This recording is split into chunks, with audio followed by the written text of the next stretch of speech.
I'd never coached in a game that big before, in a state championship game. I guess really, throughout the week, I just felt like I was preparing for any other game.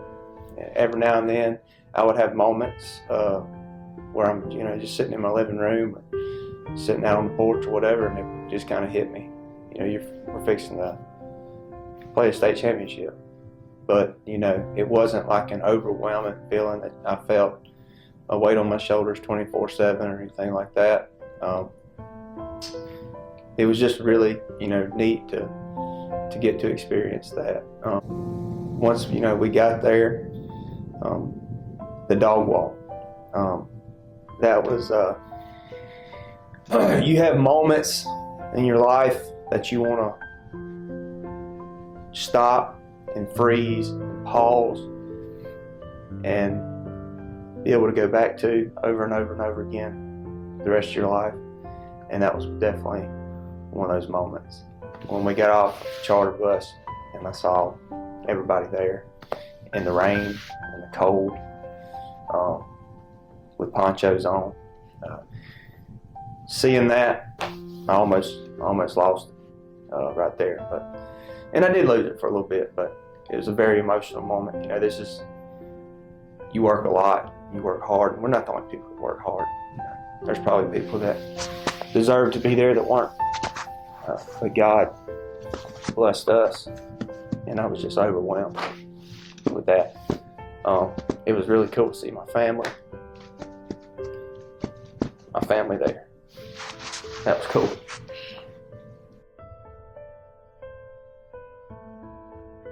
I'm real big about being organized and being efficient when it comes to like getting places and things like that. And I had to, when we got there, I kind of felt like, from the moment the dog walk ended, like you walk through the last, I hug my wife, I hug my kids, and you walk up underneath those things, and then it's like, bam, got to do this, we got to do this, we got to do this, we got to do this. Really don't know how you're going to do it. It's very, I hate feeling like you're disorganized or you don't have a plan. But I mean, how do you plan for that? If you've never, you're in a completely new environment. To keep myself from getting aggravated, because I didn't want to be aggravated. I wanted to enjoy the moment. It's a once in a lifetime opportunity. Maybe, sure, we may go back. Next year, we may go back the year after that. I don't know. I might not ever go back again the rest of my life. I don't know. So I wanted to enjoy it as much as I could. One thing about pregame, I like for things to be exactly like we didn't get to throw the exact amount of throws that we throw every week. I really didn't. I didn't feel any different. Once we started warming up. Before we started our pregame routine, I kind of walked around and I just looked up at the bleachers, and I looked at their side, and I looked at our side, and I looked at the Jumbotron, and I kind of got all of that out. Like, that was my moment. That was my 2 or 3 minutes to enjoy it. And then once guys started coming out, and that was over with. It's a football game. I felt better about it once the game started than I did at any point during the week. I thought that, on film, they looked a lot bigger on film. Once we started playing, they were a good-looking group of kids, but I don't think it's, their defense, offensively. I don't think that they were any bigger or faster or stronger than any other kids that we went up against this year, blocked at times. So I was confident. First and 10, Poplarville. I think the weather and the traction on the grass gave us a lot more problems than I thought it would. One emotion would just be frustration, because I see guys that I know what we can do when we do our job, and we're really focused. And times that we had a big play that we would slip, and times that we would have a big play and one of our offensive linemen would fall down, or just little tiny little things that happened throughout the course of a game during key moments, during big moments.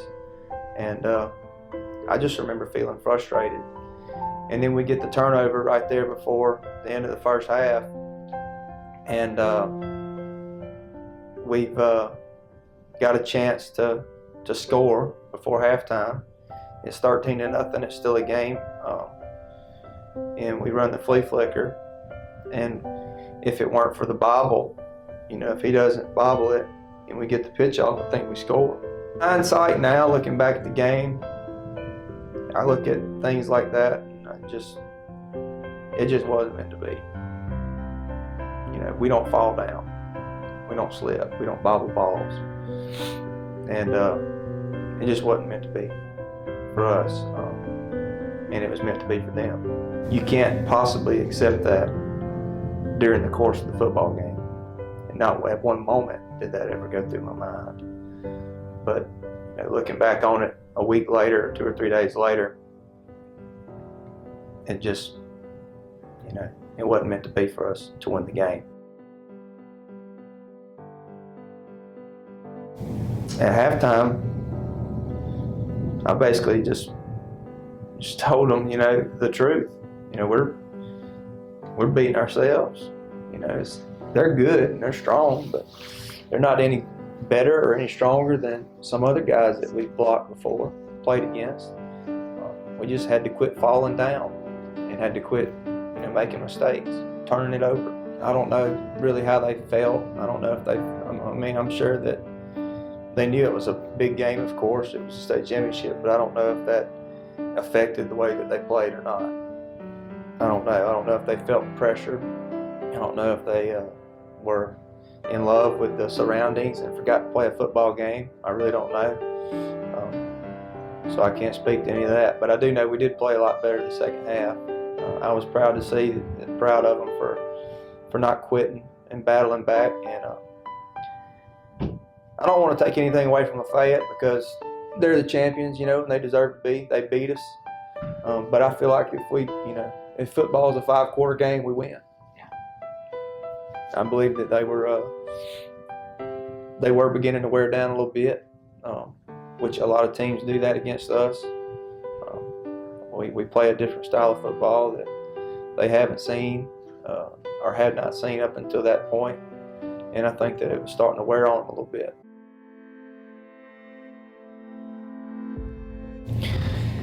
I don't know if you replace leadership. You constantly develop it. I think, right now we don't have a single leader in our locker room like any of the guys we had as seniors. And I don't want people to be disheartened by that, because leadership's developed, and that's something that you got to work at every single day. Those guys weren't just born that way. And I'm not saying that we were the only ones that had an influence in that. Some of these guys have very, very good home lives, but we try to develop leadership in our program every day. We do have some young guys that are gonna, as far as replacing them, position-wise, but if they're not here consistently from January until spring training starts, they're not even going to be in contention, in my opinion. This team is going to be completely different. Every team is different. This team is going to be completely different. They're going to have to find themselves. They're going to have to figure out who they are. They're going to have to gel together. They're going to have to learn to love each other and lean on each other, just like this past team did. And we're missing some elements, but at the same time, we're not missing the same attributes that the seniors that we're missing possess and have been, instilled. The same things that have been instilled in them are the same things that have been instilled in these other guys. And so it's really like, if they decide to embrace that, and they decide to accept that, and they decide that, next year, hey, we're going to have to earn it. We're going to have to go make next year our year. If they decide that, the next year has the chance to be very, very special, just like this year was. But if they feel a little sense of entitlement or anything like that, we're going to be disappointed.